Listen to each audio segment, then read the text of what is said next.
예. 안녕하세요. 저는 더세움교회 심용균 목사입니다. 오늘은 마태복음 6장 5절에서 8절 말씀으로 바른 기도라는 말씀의 제목으로 하나님 말씀 나누도록 하겠습니다.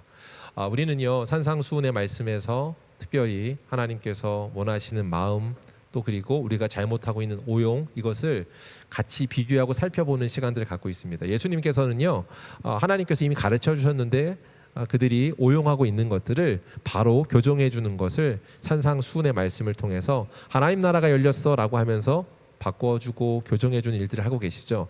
지난 주간에 우리가 그래서 5장까지 있었던 거는 조금 다른 분위기로 6장에 넘어왔다라고 했습니다. 왜냐하면 앞에는 잘못되어 있는 우리가 생각하는 죄라고 하는 영역들이었더라면 6장에 와서는 우리가 경건이라고 생각하는 것들을 터치하신다고 했습니다. 그래서 지난주에 우리가 살펴본 것은 구제에 관한 것들을 말씀을 통해서 우리가 생각하는 구제를 바른 구제가 무엇인지를 교정해 주는 일을 했어요. 그래서 제가 3주 동안 시리즈 설교를 한다고 했습니다. 저번 주가 구제였습니다. 그리고 오늘은 그러면 기도이고 다음 주에 금식에 관한 부분 그 사이에 있는 부분은 다음번으로 넘겨서 설교하기로 하고요. 그렇게 말씀을 나눌 것입니다. 한번 살펴보면서 오늘도 깊이 있는 시간 나누면서 하나님 말씀을 통해서 은혜를 누렸으면 좋겠습니다. 그래서 오늘 기도란 무엇인가 바른 기도에 대해서 살펴보고 함께 배워가면 좋겠습니다. 자, 우리가 이제 앞에 나왔는데 경건 생활의 대표적인 것이 아까 말한 구제와 기도 같은 것들일 겁니다. 그런데 오늘 예수님께서 기도란 이렇게 말씀하신다고 하면 사람들이 이렇게 경건한 것이고 하나님 마음에 합한 게 기도잖아요. 그런데도 우리는 어떻게 해요? 하나님 마음에 합한 그것조차도 우리 마음의 뜻에 따라 오용하고 우리 뜻에 따라서 하나님의 뜻과는 무관하게 변질시킬 수 있다라는 것을 우리가 알고 있습니다. 그렇죠? 예수님께서 그렇게 언급하셨다는 것은 우리가 그렇게 잘못 사용하고 있다라는 것을 이해하고 또 생각할 수 있는 건데요. 그러면 우리가 어떻게 잘못하고 있는가? 잘못 사용하고 있는가? 기도를 오용하는가라는 것입니다. 첫째로 기도를 오용한다라고 하면 떠오르는 것이 뭐냐? 이걸 요약하면 아마 이걸 겁니다. 우리가 하나님을 어떻게 해요? 이용하고자 하는 마음이 그 마음의 중심에 있는 겁니다. 기도의 오용은 하나님을 이용하고자 하는 마음입니다. 이거 전제하고 기억하고 한번 들어보시죠. 하나님을 이용하고자 하는 마음. 자, 기도의 오용이라고 했습니다. 그런데 한번 떠올려 보시면 이런 생각이 듭니다. 하나님을 오용한다라는 것이 우리가 하나님을 이용하려는 거야. 이렇게 이해를 하면 뭐가 번뜩 떠오르냐면 지니의 램프가 떠오릅니다. 이해가 되시죠? 예. 우리가 어떻게 기도를 하죠? 지니의 램프를 이렇게 문질러서 내가 원하는 것을 얻어내는 것처럼 기도를 사용해 이런 생각이 첫 번째 들 거예요. 저도 그럴 거라 생각했는데 오늘 예수님이 잘못된 것을 교정해 주는 내용은 지니의 램프에 관한 것을 교정하는 것은 아니더라고요. 어떤 걸 그럼 교정하려고 하시는가 살펴보는 게 오늘 좋을 것 같은데 말씀을 통해서 보면 이것입니다. 첫 번째 가르쳐 주시는 것은 기도를 하면서 외식하는 기도를 한다 이렇게 말하고 계세요. 외식하는 기도를 한다 뭔가요? 6장 5절 말씀인데요. 이건 같이 한 목소리로 함께 읽겠습니다. 같이 읽을까요? 같이 읽습니다. 시작. 또 너희는 기도할 때 외식하는 자와 같이 하지 말라. 그들은 사람에게 보이려고 회당과 큰 거리 어귀에 서서 기도하기를 좋아하느니라. 내가 진실로 너희에게 이르노니 그들은 자기 상을 이미 받았느니라. 오늘 성경에서 말하는데 기도를 하는데 외식하며 기도합니다. 근데 구체적인 묘사를 하고 있어요. 큰 거리 어귀에 서서. 회당과 큰 거리 어귀에 서서라는 것 무슨 말을 할까요? 회당하고 큰 거리 어귀에 공통점이 있습니다. 공통점은 사람이 많다는 것입니다. 지금 이 말을 하는 것이 외식이라고 하는 건데 이것과 함께 연결해서 한번 설명해 볼게요. 외식하다라는 말은 지난주에 우리가 살펴본 말입니다. 원어적인 거는 히포크리테스라는 단어를 쓴다고 했어요. 조금 더 오늘을 좀 살펴보면 이 말의 어원은 두 가지를 합성하고 있는 말입니다. 앞에 히포라는 말이 은밀한 이런 의미를 갖고 있고 좋은 적합한 생각이라는 말을 합성한 거예요. 그래서 그걸 직역하면 아마 이런 뜻이 될 겁니다. 마음 깊은 은밀한 곳에서 나오는 개인의 의견이라는 거예요. 그러니까 이 원래 히포크리테스라는 말의 의미는 내 마음에 소원하는 생각이 있는데 그것이 깊이 있는 그 마음이 드러난 것 이런 겁니다. 자 보세요. 이것이 근데 나중에 이 은밀한 소리 내 마음의 소리가 이게 드러나는 것인데 나중에 이것이 연극하다라고 하는 말로 바뀌었다고 했어요. 연기하는 것 연극 배우로 바뀌었습니다. 자 보세요. 소리가 있습니다. 어디 있냐면 무대 뒤에서 성우가 소리를 내요. 근데 연기하는 사람이 밖에서 어떻게 하는 거예요? 연극을 그 소리에 맞춰서 그 대사 맞춰서 액션을 하는 거. 이 연극 배우죠. 이게 착안돼서 나중에 이렇게 단어로 사용이 됐습니다. 자, 그러면 기도를 이렇게 한다는 겁니다. 어떻게 하냐면 내 마음 깊숙한 곳에 내 마음이 담겨 있는 것을 이루고자 함으로 사용하는 것을 기도라고 생각할 수 있을 것이고, 또 하나는 외식하다라는 표현 가운데 내가 누구를 어떻게 하는 거예요? 기도를 통해서 어떻게 해요? 내가 이러이러한 사람으로 보이고자 하는 것을 쟁취하는 겁니다. 지난주에 구제의 잘못된 것을 저희가 설명하면서 이렇게 얘기했습니다. 구제는 뭐냐면 내 욕망을 채운다고 했습니다. 구제의 잘못하는 것이 뭐예요? 구제라고 하는 거, 내가 흘려보내는 거야. 이거 선한 거 아니에요? 그런데 그걸 드러내는 것을 통하여서 어떤 거예요? 내 물질을 내가 쓰는 사람으로 나는 이런 사람이야 라고 하는 것을 보여주고 싶은 욕망을 채우는 것이라고 했습니다. 그죠? 구제를 통해 하나님이 존귀하다 여겨지는 그 사람의 존재, 존엄을 무시한 채 그 사람을 나의 욕망을 채우는 도구로 사용하는 것, 그게 이제 구제의 잘못된 것, 살펴본 것 중에 하나였잖아요. 기억하시죠? 기억이 안 나도 됩니다. 오늘 충분히 그걸 연결해 생각하면 되니까. 오늘도 동일합니다. 근데 오늘은 누구를 이렇게 사용하는 거예요? 하나님을요. 하나님을 나의 욕망의 도구로 쓰고 있습니다. 어떤 거예요? 내가 경건해 보이는 사람으로 보여지고 싶은 욕망을 사용하고 있습니다. 하나님께 기도하는 걸 통해서. 이것을 살펴보면 우리가 좀 더 깊이 있게 생각할 수 있어요. 사람들의 마음 가운데 어떤 게 있었냐면 존경받고 싶은 욕구가 있잖아요. 그죠? 근데 경건한 사람이 당시에는 존경받았습니다. 그 당시 문화 가운데 존경받는 일이었기 때문에 그 사람들은 그렇게 기도하는 모습을 통해 존경받는 것 하는 거죠. 경건한 유대인들은요, 하루에 3번 기도를 기본적으로 했습니다. 더 많이 하지만 기본적으로 하는 시간이 9시, 정오, 낮 12시, 3시에 이렇게 기도를 해요. 12시에 기도하는 것이 이제 아무래도 사람들이 제일 많이 왕래하는 시간일 거니까 12시 기도라고 제가 가정을 해보고 생각해 보겠습니다. 마치 이런 겁니다. 12시에 광장 정중앙에서 회당으로 가는 길에 그 모퉁이 큰 사거리에서 사람이 제일 많이 모였기 때문에 거기에서 기도하려고 하는 겁니다. 그럼 어떻게 해야 될까요? 제가 12시 5분 전에는 저기 코너에 가 있어야 됩니다. 코너에 가 있고 옆에 카펫을 이렇게 둘둘 말아서 가지고 갑니다. 그리고 나서 주르르르 가다가 시간 정오가 될 때쯤 가려고 하면 1분 전에 출발하면 안 됩니다. 왜냐면 중간까지 못 가요. 그러니까 한 3분 전에는 제가 시간을 잡아서 57분에 출발을 하고 천천히 걷다가 중앙에 도착할 때쯤 딱 맞춰보니 어떡하다 보니까 정오에 여기 있네 라고 하고 카펫을 펼칩니다. 그리고 그곳에 앉아서 경배하듯 하나님께 예배합니다. 그럼 사람들이 생각하는 거죠. 와, 저 사람은 참 경건한 사람이야. 많은 사람들이 그를 주목하여 보게 될 것입니다. 그죠? 사람이 지금 이걸 이용하고 있는 것입니다. 그들 문화 가운데 실제 이런 이들이 많이 있었기 때문에 예수님께서 지적하고 교정하고 계십니다. 뭐 하는 거예요? 외식하는 거야. 근데 외식하는 게 뭘 외식하는 거예요? 외식한다는 게 뭘 의미하는 거예요? 그 내면의 욕구를 이루기 위해 하나님을 사용하고 있는 것, 그것이 첫 번째 오늘 성경이 지적하고 있는 외식입니다. 이건 누구 앞에서 연기하는 거냐면 사람들 앞에서 경건한 척 연기하는 겁니다. 동시에 사람은요 어떻게 연기하냐면, 외식하는 걸 어떻게 하냐면 하나님한테도 연기합니다. 하나님한테도 연기한다. 어떤 거냐면 내가 기도를 열심히 함으로 하나님 마음에 합한 사람인 것처럼 행동하는 것을 보여주려고 합니다. 착한 딸인 것처럼 보여주고 싶은 마음. 그런 거 들어보셨죠? 착한 아이 컴플렉스. 실제 내가 착한 건 아님에도 불구하고 내가 착한 아이처럼 보여야 되는 그 짓누름 때문에 그렇게 행동하는 것. 그 아이가 행복할까요? 아니요, 행복할 수 없죠. 오늘 우리는요 기도를 오용하는 것 중에 하나님 앞에서도 연기한다는 거예요. 착한 아이인 척, 착한 사람인 척, 주님의 마음에 합한 기도를 올리는 것. 입으로는 똑같이 하나님의 마음에 합한 기도를 올립니다. 그런데 그 안에도 하나님을 연기하게 속이듯 그렇게 할 수 있습니다. 보세요. 그래서 헷갈리실 것 같아서 제가 한번 예를 들어볼게요. 기도라는 걸 한번 얘기할 때 들어보세요. 기도는요 소원함을 전제하고 있습니다. 무슨 말이냐면 내 마음에 소원함이 있죠.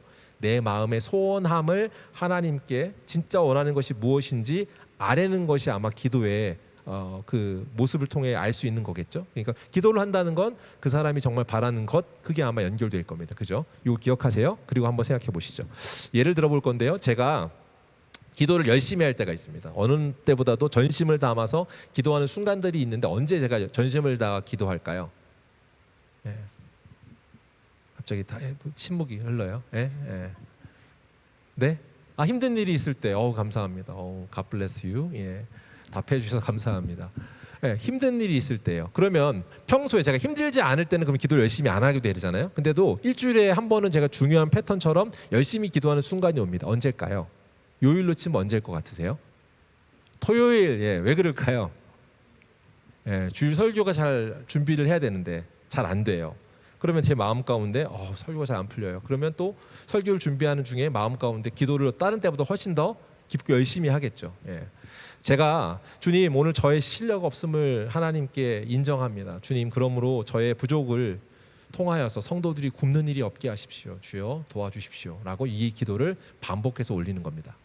자, 반복해서 기도하는데 제가 드린 이 말이 틀렸나요? 나쁜 말인가요? 아니요, 그렇지 않아요. 하나님 마음에도 합한 말일 것 같습니다. 그런데 똑같이 합한 마음 또 하나님께서 원하시는 기도일 수 있는데 여기에도 제 욕망이 담겨 있을 수 있습니다. 자, 보세요. 여기에 담겨 있는 제 욕망은 뭘까요? 똑같은 철인데 제가 설교를 잘하는 목사처럼 보이고 싶은 욕망입니다. 하나님 앞에도 제 욕망을 그렇게 들이밀면서 기도할 수 있습니다. 현상은 똑같은데도 불구하고 나는 욕망 없음, 거짓 없음처럼 생각하면서 기도하며 나아갈 수 있습니다. 사랑하는 성도 여러분, 우리 존재 자체는 모든 것이 우리 기준에서 무언가를 아뢰기 시작해요. 잘못된 게 아닙니다. 충분히 그럴 수 있습니다. 그럼 그걸 하나님이 교정해 주세요. 그러나 처음 우리가 입문하는 그 과정 가운데는 우리가 날 것으로 나갈 수밖에 없습니다. 그 안에 인정 하나 해야 하는 게 있어요. 이 안에 우리 욕망이 있구나. 그러면서 나아갈 때 뭘 간구하는 거예요? 하나님 내 욕망이 아닌 하나님 뜻을 이루어 주십시오 라고 나가는 것을 깊은 교제 가운데 하나님 만져주십니다. 자, 이건 얘기는 후반에 다시 한번 나눌 텐데요. 제 마음 가운데 이렇게 기도하는 겁니다. 그리고 기도가 깊어지면서 욕망을 발견하는 거죠. 무슨 욕망이요? 설교 잘하는 목사처럼 보이고 싶은 마음이라고 했습니다. 자, 그러면서 제가 제 이야기를 드렸는데 그러면 여러분 안에 있는 숨은 욕망은 무엇인가요?를 생각해 보라고 제가 이렇게 예를 들었어요. 여러분은 어떠세요? 여러분은 원하는 것을 숨기고 욕망을 감춘 채 어떠함을 기도하는 경우는 없으신가요? 또 아까 말한 진짜 직설적으로 보이는 것처럼 기도하면서 내가 거룩해 보이는 신앙심이 좋은 사람처럼 보이고 싶은 욕망 가운데 기도하는 건 없나요? 근데 놀라십시오. 여러분이 그런 욕망으로 나아갔어도 하나님은 속지 않습니다. 거룩해 보이는 외식이 그분께는 통하지 않습니다. 그러니까 하나 아는 것, 주님이 우리 속속들이 그 모든 것까지 아신다.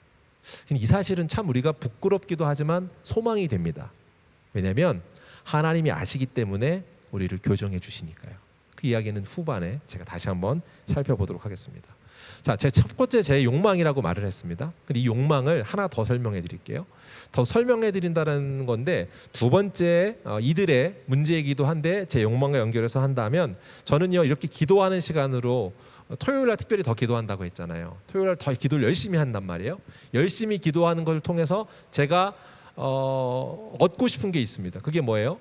설교를 잘 하고 또 은혜를 끼치는 거라고 했잖아요.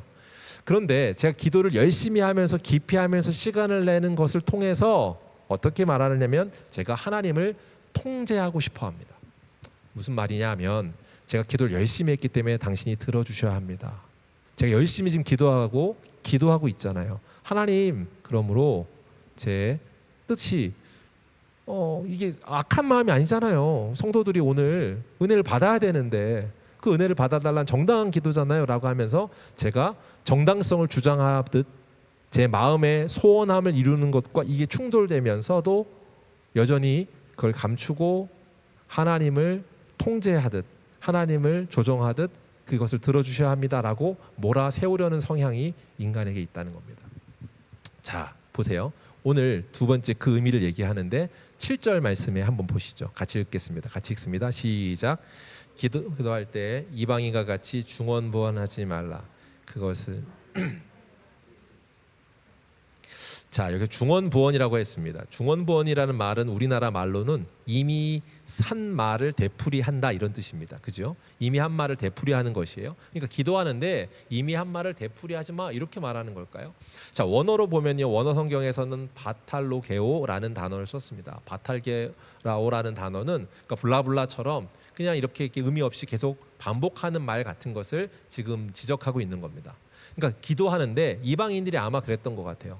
뭐 소위 말하면 이런 거죠. 비나이다, 비나이다, 비나이다, 비나이다. 그것을 계속 반복하는 걸 통해서 기도하고 있는데 지금 예수님께서 이방인이 하는 기도처럼 하지 마라라고 말씀하면서 쓸데없이 반복하거나 의미 없는 말을 늘어놓는다라는 것을 지적하고 있단 말이에요. 그러니까 말한 것처럼 아까 비나이다, 비나이다 이렇게 하는 것만을 지적하는가 싶은데 그거는 아닙니다. 또한 두 번째로 그러면 여기에 주문처럼 기계처럼 반복해서 기도하는 것 그 안에 그러면 기도를 길게 하지 말라고 하는 건가? 라는 것도 아닙니다. 결론부터 말씀드리면 이것은 기도를 통해서 하나님을 조종하려고 하는 경우에 대한 것을 지적하는 거예요. 서두에도 말씀드린 것처럼. 왜냐하면 길게 느려 기도하는데 그 마음의 본심이 뭐냐면 내가 이렇게 열심히 기도하면 들어주실 거야 라는 마음에서의 길게 늘림이라는 걸 의미하고 있습니다. 여러분, 기도를 길게 느릴 때가 뭐예요?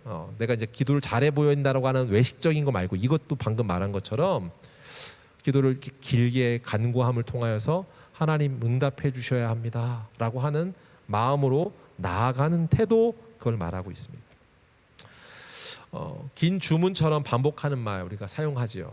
예수님은 이것을 지적하셔요. 특별히 중언부언하지 말라는 말을 말하면서 말을 많이 해야 들으실 줄 생각하는 것이라고 오늘 7절이 그렇게 말을 했잖아요. 이런 태도를 어떻게 한 거예요? 경계하고 있는 겁니다. 이런 태도를 경계한다는 것 때문에 그러면 이렇게 해석하는 사람이 있습니다. 아, 그거 봐. 그러면 기도는 단순 명료하게 해야 돼. 이렇게 말하는 거예요. 이렇게 기도를 열심히 하고 있는 아내가 있으면 남편이 와서 빨리 기도하고 하나님 다 들었어. 다 알았어. 하고 끝내고 가자. 라고 말하는 게 일면은 맞는 것 같은데 이 말씀을 근거로 그런 말씀을 하시는 제가 제자 훈련 받았던 형제님이 계셨거든요. 그랬는데 실제 그 말을 하고 있지는 않습니다. 무슨 말을 하는가? 자, 왜냐하면 예수님이 단순 명료하게 얘기해야지 뭐 길게 얘기하면 안 돼 이런 말씀을 하지 않는 이유는 주님이 원하시는 건 아까 말한 것처럼 교제란 말이에요. 그러니까 내 할 말만 하고 가 이렇게 말할 리는 없습니다. 실제로 그분도 하나님께 기도할 때 계속해서 반복해서 기도하는 기도를 하셔요. 언제요? 주여 이 잔을 저에게서 옮겨주십시오 라고 기도한 겟세마네 기도가 있습니다. 그분께서 반복해서 주님께 간구할 때 그의 마음 가운데 지금 그가 십자가를 지기 전에 하나님 이 고통의 잔을 저에게서 꼭 지어야 되는지 하고 묻고 아뢰는 일들을 하잖아요. 그런 것처럼 반복해서 기도하십니다. 뿐만 아니라 그 장면 마태복음 26장에 나오는데 26장 40절에 보면 제자들한테도 기도를 요청하셨어요. 그죠? 그리고 나서 기도 요청하시고 나서 돌아왔는데 그들이 한 시간도 깨어 기도할 수 없냐라고 하면서 책망해요. 자고 있으니까요. 그게 무슨 말이에요? 한 시간도라고 하는 것처럼 우리가 시간도 특별히 얘기한 것, 그러니까 한때를 말하고 있는 것에 이건 짧은 기도가 아니겠죠. 자, 보세요. 주님께서 오늘 지금 말한 중언부언하지 말라라고 하신 지적, 다시 말해 말을 많이 하여 들으실 줄 생각하느냐라고 하는 지적은 시간의 내용, 길이 이 부분을 말하고 있는 게 아니라 양이 문제다 이 말을 하고 있는 게 아니라 뭘 말하는 거예요? 그 마음의 본질을 지적하고 계신데 그 본질이 뭐예요? 하나님을 움직이려고 통제하려고 하는 마음에서 하고 있는 그 행태 모든 것을 말하고 있는 겁니다. 그래서 그 사람들은 그 하나님을 이렇게 움직이려고 어떻게 한 거예요? 길게 한 거예요. 길게 하면 하나님이 감동받아서 지성이면 감천이요 라고 생각하며 그렇게 했던 모든 태도를 말하고 있습니다. 그러니까 이것을 지적하고 있는 것, 내가 기도했습니다. 주여 당신이 움직여야 합니다. 나는 응답받을 만합니다 라고 하는 당위성으로 사용하고 있는 것, 그 모든 것이 잘못된 기도라고 가르쳐 주는 겁니다. 기도를 내 뜻대로 성취하기 위해서 하나님마저 통제하는 그런 수단으로 사용하는 모습이 이방인의 기도와 비유하면서 지금 주님이 외식하는 거, 또 통제하려는 거 이렇게 가르쳐 주셨어요. 요약하고 정리하면 그렇습니다. 유대인들을 통한 잘못된 기도 모습을 두 개 정리했는데 첫 번째, 나를 돋보이고 존경받는 도구로 사용하듯 또 외식하듯 그것을 사용하고자 하는 연기하듯 하는 기도, 그게 첫 번째일 겁니다. 두 번째로 내 뜻을 성취하기 위해서 중언부언 말을 길게 늘려서 네, 열심히 했으니까 들어주셔야 합니다라고 하는 하나님을 통제하듯 하려는 기도, 이 두 가지 잘못된 기도가 있다. 그런데 이 두 가지 잘못된 기도가 가는 공통점이 있습니다. 이 두 가지 기도가 계속 이루어지게 되면 진짜 기도가 사라진다는 겁니다. 말 그대로 사실 이 두 가지가 진짜 기도가 아니기 때문에 하나님 진짜 기도하는 방법을 길이 없어지고 잊어버리게 되고 방법을 모르게 되는 건 당연할 건데요. 실제 형식적으로도 그 모습들이 사라집니다. 왜 사라지는가? 보세요. 형식적으로 왜 사라지는가? 첫 번째 경우는 사람들에게 보이기 위한 외식하는 기도는 사람들이 보지 않으면 어떻게 해요? 기도하지 않게 됩니다. 두 번째로요. 원하는 결과를 얻기 위해 통제하기 위한 기도를 할 때 그 원하는 결과가 일어나지 않으면 어떻게 해요? 자연스럽게 기도가 멈춰지게 됩니다. 하나님에게 기도한 필요를 꼭 외적 요소로 찾아서는 우리는 하나님과의 깊은 교제에 그 안에 들어갈 수 없습니다. 믿으십니까? 하나님과의 깊은 교제를 초대하기 위해 기도하는 것이지 다른 외적 요인 때문에 기도하던 사람은 결국 기도가 멈춰지게 된다. 더 놀라운 것은 이 두 가지가 합쳐지면 오묘하게 섞여가지고 다른 형태로 나타납니다. 첫 번째, 하나님을 통제하려고 했던 그 열심하고 사람들의 보이기 위한 외식, 열심과 외식이 합쳐졌더니 저는 이걸 종교적 기도라고 하겠습니다. 열심과 외식이 합쳐진 종교적 기도가 결국은 정죄로 나타납니다. 근데 열심히 하고 보이기 위한 기도를 하던 사람들의 그 모든 짬뽕이 확 되어져서 어떻게 되냐면 나는 기도했는데 너는 왜 기도 안 해? 나는 이렇게 하고 있는데 너는 왜 하지 않아? 아이, 저들은 정말 신앙이 없는 사람이야 라고 하는 것처럼 정죄의 결과물로 드러나게 되는 것. 자, 이게 이제 현상에서 우리가 아는 문제점들을 지적한 오늘 본문의 문제였습니다. 사랑하는 성도 여러분, 우리 한번 생각해 보시죠. 여러분의 기도 생활은 어떠십니까? 열심과 외식이 바른 기도를 가로막는데 혹시 여러분의 기도 가운데 열심과 외식 때문에 바른 기도로 나아가는 걸림돌이 작용되고 있는 건 아닌가요? 그렇다면 오늘 세 번째 이 문제의 답변으로 해결책으로 들어가는 하나님 예수님께서 교정해 주시는 이 해결책을 주의 집중하여 들으셔야 합니다.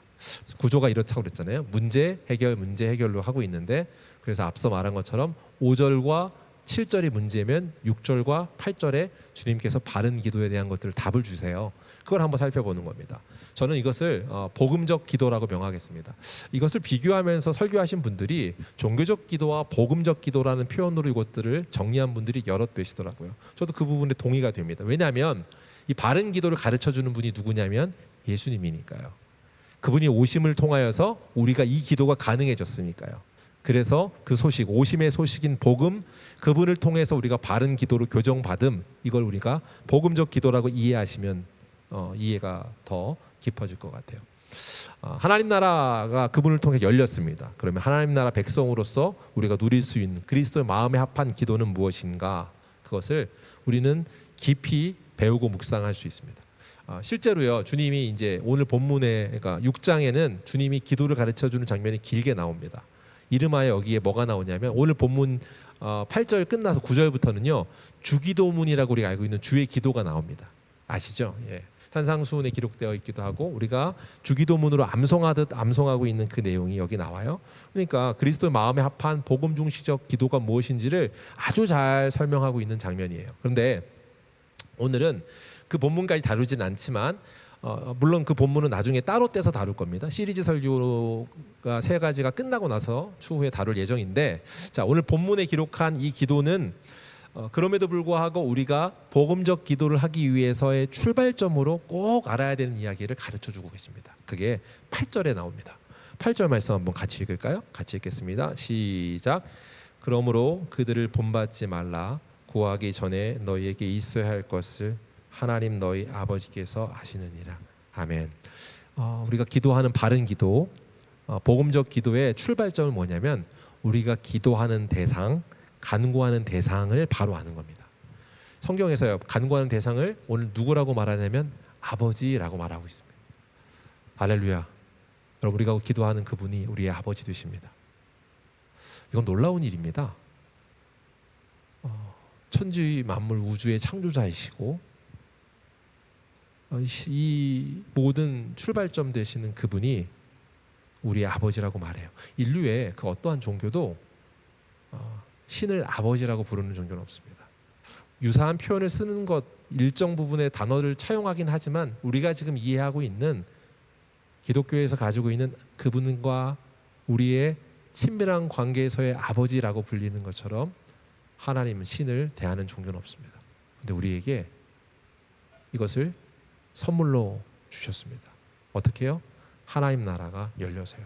예수 그리스도 이 땅에 오심으로 우리에게 닫혀있던 막힌 담을 허물어서 그분이 우리의 아버지 되심을 확인시켜 주시고 다시금 연결하여 주심을 통하여서 우리가 하나님과 기도할 수 있는 이 관계, 이게 뭐예요? 하나님과의 인격적인 관계로 출발할 수 있다는 거예요. 사랑하는 성도 여러분, 우리의 기도는 아버지와 인격적인 관계 안에서 풍성해집니다. 오늘 정말 여러분의 기도가 그런 풍성함이 있는지 한번 점검해 보면서 오늘 말씀을 한번 이야기해 보시죠.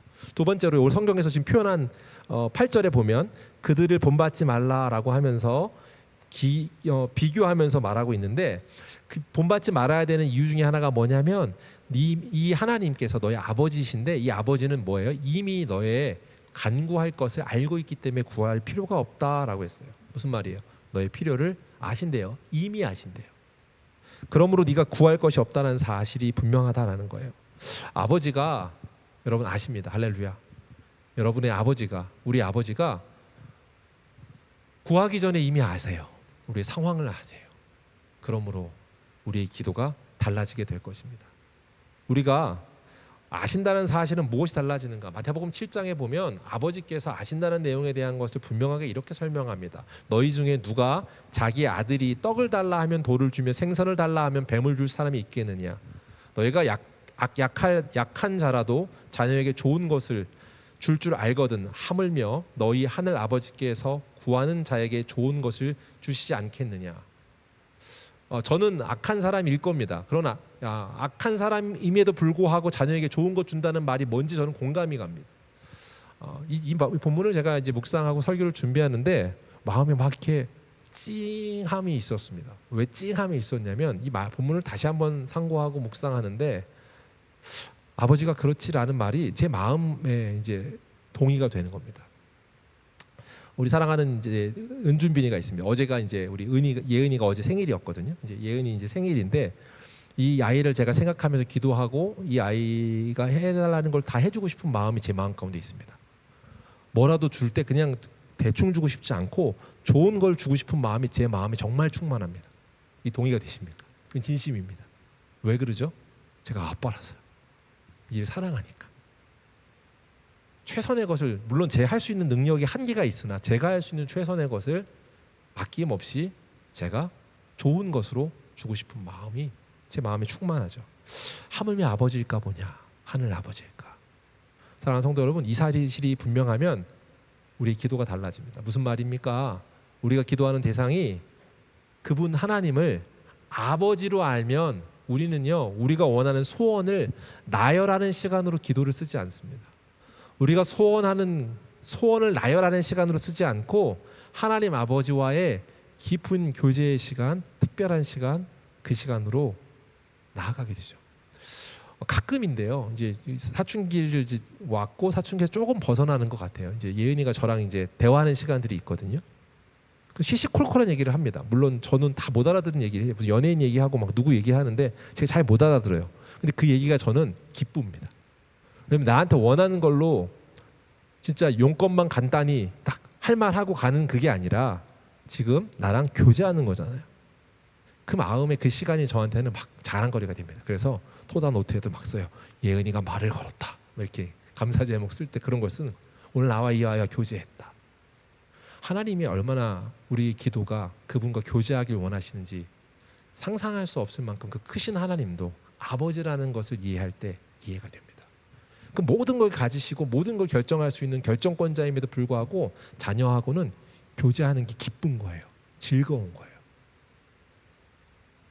그러면 그렇게 기도하면서 교제하는 일로 가면 우리가 그분을 아버지로 알죠? 그리고 동시에 그분이 어떤 아버지예요? 온 우주 만물의 창조주라는 그 아버지인 것을 알죠? 그러면 어떤 마음이 들어요? 깊은 교제 가운데 아버지 그분의 뜻을 알고 싶은 마음이 들어요. 지혜의 집합체이시고 모든 것의 해결자 되시는 분이시잖아요. 그러면 그분께 지혜를 구하죠. 그러니까 아버지 뜻이 무엇인지를 알고 싶고 그 뜻대로 내가 행해야 된다라는 것으로 교제함을 통해 점점 다가가게 되죠. 그게 기도입니다. 사랑하는 성도 여러분, 여러분의 기도는 아버지와의 깊은 교제가 있습니까? 오늘 성경은요, 그 이야기를 하면서 은밀한 곳에서 기도한다라고 이야기해요. 6절인데 이건 같이 읽을까요? 6절 말씀입니다. 같이 읽겠습니다. 시작. 너는 기도할 때 내 골방에 들어가 문을 닫고 은밀한 중에 계신 내 아버지께 기도하라. 은밀한 중에 보시는 내 아버지께서 갚으시리라. 자, 은밀한 중에라고 하는 말은 지난주 설교를 했기 때문에 제가 다루진 않겠습니다. 그런데 은밀하게 하는 것을 통하여서 보이지 않는 곳에서도 알고 계시는 분이라는 걸 우리가 알고 있습니다. 한 분 청중 아버지라는 것을 우리가 살펴봤습니다. 자, 그러면 그 아버지 은밀한 중에 계시는 아무도 없는 그곳에서 은밀한 중 어디에나 우린 보이지 않지만 계시는 그 하나님께서 응답하시고 해결하시고 갚아주셔라고 하는 걸 알잖아요. 근데 오늘 우리가 기도하는 곳은 어떤 곳이냐면 골방에서 기도하라고 했습니다. 골방은요, 어떤 곳입니까? 아무도 없는 곳입니다. 그죠? 아무도 없는 곳인데 어느 곳에도 없을 수 없는 하나님만 계신 곳이 됩니다. 이해가 되시죠? 아무도 없지만 유일하게 계신 하나님과 집중하는 시간을 골방이라고 말하고 있는 겁니다. 그러니까 골방은 단순히 물리적인 공간으로 의미하는 것이 아니라 하나님과 그분에게만 온전히 집중되어 있는 그 시간, 하나님과의 그 교제, 그것을 말하고 있어요. 그 태도의 의미를 우리에게 다시 한번 상고하게 하고 있습니다. 사랑하는 성도 여러분, 골방은요, 우리가 하나님께 집중하는 시간이고 그 태도입니다. 하나님께 집중하고 그 시간을 드리고 그분께 나아가고자 하는 마음 태도가 여러분의 기도 가운데 하나님이 주고자 하시는 놀라운 선물이 주어지는 줄 믿습니다. 자, 오늘 그 살펴볼 수 있는 장면이 나오는데요. 출애굽기 34장에 저는 이 장면이 아마도 골방에서 기도하는 장면이라고 여겨져요. 28절에 29절입니다. 모세가 여호와와 함께 40일 40야를 거기 있으면서 떡도 먹지 아니하고 물도 마시지 아니하였으며 여호와께서는 언약의 말씀 곧 십계명을 그 판들에 기록하셨더라. 모세가 그 증거의 두 판을 모세의 손에 들고 시내산에서 내려오니 그 산에서 내려올 때, 우리 여기서 같이 읽을까요? 시작. 모세는 자기가 여호와 말하였으므로 말미암아 얼굴 피부에 광채가 나나 깨닫지 못하였더라. 아멘. 모세가요, 시내산에서 십계명 두 돌판 받고 하나님하고 40일 동안 교제한 겁니다. 깊은 교제를 한 겁니다. 깊은 교제를 나누고 나니까 밑에 내려왔을 때 그곳에서 사람들 앞에 섰지만 그 얼굴에서 깊은 얼굴의 피부에서 광채가 나는 것을 그는 모르고 있었다, 이렇게 설명하고 있어요.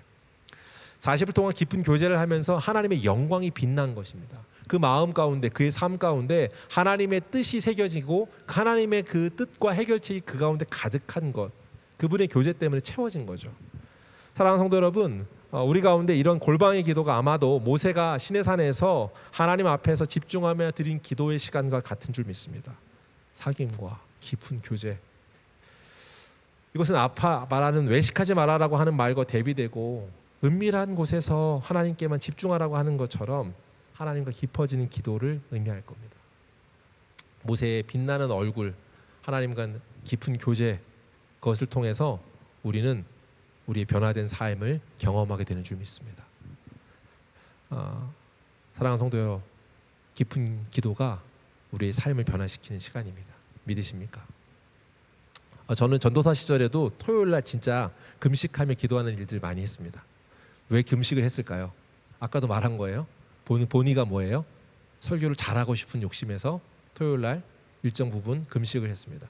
토요일날 저는 교회에서 자는 일이 참 많았습니다. 이제 그 교회에 꽤 멀리 있었던 교회기도 했고, 교회에 있고, 교회 기도실에서 제가 잘 수 있는 공간이 있었습니다. 사실 기도실이고요, 그냥 거기 잔 겁니다. 그러니까 딴 데 잘 데가 없었으니까 거기 잔 거죠. 거기 자면서 기도할 때 제가 특별히 열심을 낸 것도 있지만 실제로 제가 설교를 잘하고 제가 이렇게 기도를 열심히 하면 하나님이 오늘 불쌍히 여겨서 잘할 수 있게끔 은혜를 끼칠 수 있는 시간 주시겠지라는 마음이었습니다. 그런데 제가 깊은 기도를 통하여서 교제함을 통하여서 제가 하나 알게 된 게 뭐였냐면 제 마음 가운데 제가 열심히 기도한 열심을 통해서 하나님을 설득하고 싶은 마음이었던 거죠, 사실은. 그런데 제가 원하는 방향대로 은혜를 끼치는 설교를 만들어 주시는 걸 설득하려고 제가 기도하는 시간 열심을 낸 건데, 그렇게 설득하려는 욕망이 하나님과 깊은 교제 가운데 제가 하나님께 설득되는 것으로 바뀌어지게 됩니다. 제 마음에 설득하고 싶은 욕망이 있는데 기도 중에 제가 하나님께 설득되는 겁니다. 묻는 거예요. 내가 할 수 있는 최선의 열매를 네가 준비한 거냐? 라고 묻는 질문이 제 마음 가운데 있고, 오늘 설교를 올려드리며 기도할 때 또한 아니면 네가 지금 너의 편안을 위하여서 주님을 오용하려고 하는 거냐? 라고 질문하는 겁니다. 제 마음에 이 질문이 스스로 올 때 어떨 때마다 그 마음에 찔림이 있을 것이고, 내가 오늘 마음의 기도의 본의가 무엇인가가 분명해지는 순간이 옵니다. 그리고 그걸 깨달아지는 순간 하나님이 나를 바꾸십니다. 모습으로 먼저 이제 행동으로 바뀝니다. 더 구체적으로 준비해야지, 어떻게 열심으로 준비해야지. 그래서 그때 제가 가졌던 습관이 주일 설교는 월요일 날 준비를 합니다. 월요일에 묵상하고 월요일 날 한 것들이 어떤 만큼 준비되냐에 따라서 일주일간의 시간의 패턴이 달라지는 것, 구체적인 시간을 정하고 말씀을 연구하겠다는 행동의 어떤 태도로 바뀌어지는 경험들을 했던 시간입니다. 그게 아마 제가 준비하는 설교의 지금 패턴과 스타일을 만들어주는 데 중요한 역할을 했던 거겠죠. 그리고 그 시간을 통해서 기도하는 동안으로 행동을 바뀐 것뿐만 아니라 그 기도를 통해서 제가 기쁨과 감격이 차오릅니다. 그런 걸 여러 번 경험했습니다. 여러분, 기쁨과 감격이 차오르는 이유가 뭘까요? 제가 내일 설교를 준비해야 되는데 간절히 기도했단 말이에요. 근데 하나님과 깊은 교제를 하면서 기쁨과 감격이 왔다. 그러면 이제 어떤 생각이 드냐면 확신이 들었나? 이런 생각이죠. 하나님 내일 은혜를 주시겠다는 확신 때문에 기쁨의 감격이 있었을까? 이런 생각이 들 수 있는데 그렇지는 않습니다. 그래서 기쁨의 감격이 온 것이 아니라 내가 누구이간데 이런 은혜의 자리를 주셨는가가 깨달아져서 기쁨과 감격이 왔습니다. 도대체 감당할 수 없는 이 일에 무익한 종을 쓰시는구나라는 것 때문에 기쁨의 감격이 제게 충만함으로 채워졌던 것이고, 동시에 그곳에서 감동의 감격이 차오르는 이유는 기도하면서 확신이 들었기 때문입니다. 무슨 확신이냐면 내가 진짜 무능한데 아빠라서 아시는구나 라는 겁니다. 그때 그 든든함을 아세요? 내가 정말 무능한데, 내가 슬자 못 되는데 아빠라서 모든 것을 아시는 그 아버지가 그곳에 서 있게끔 하는구나 라는 것이 알아졌을 때 제 마음에 기쁨이 벅차오릅니다. 사랑하는 성도 여러분, 기도하면서 여러분 깊이 확신하게 하실 겁니다. 뭘요? 너를 안다. 내가 너의 아빠다. 나는 너를 안다. 너를 아버지가 아신다라는 사실, 그 사실이 우리에게 어떤 일입니까? 그것은 창조주를, 아버지를 선물 받는 일입니다. 동시에 그분과의 관계 앞에 나아갈 때 우리는 모든 걸 아시는 그분 앞에 어떠한 외식 없이 있는 모습 그대로 나아갈 수 있습니다. 그분이 아버지니까, 하나님이 아버지니까 어떤 가식으로 그 앞에 외식함 없이 있는 모습 그대로 나아갈 수 있습니다. 그러면 주님이 기꺼이 받으십니다. 그리고 기쁨으로 받으실 뿐만 아니라 그것을 기대하시면서 우리를 초대하세요. 사랑하는 성도 여러분, 오늘 제가 기도를 생각하면서 여러분의 기도에 이런 기쁨이 충만한 때가 언제였고, 여러분의 기도는 지금 그런 기쁨의 충만함을 누리고 있습니까? 제가 질문했어요. 예수님이 이런 초대의 문을 여셨습니다. 이 초청할 문이라는 것은 예수님이 이 땅에 오심으로 이런 기도가 가능해지게 됐다고요. 아버지와의 친밀한 교제가, 아버지와의 친밀한 교제, 그때 이 초청에 응하십시오. 그러면 여러분의 삶에 하나님 나라가 옵니다. 또한 그 삶은 우주 만물의 창조자 되시는 그 하나님을 아버지로서 맞이하는 것이고, 그 아버지가 나를 아신다는 사실을 통해 아버지 앞에 어떠한 외식 없이 그 기도로 나아가는, 아버지 앞에 딱 착한 딸처럼 보여야 되는 그런 불행함의 교제가 아니라 진실로 그 앞에 풍성함으로, 즐거움으로, 기쁨으로 만끽하게 되는 삶이 되는 줄 믿습니다.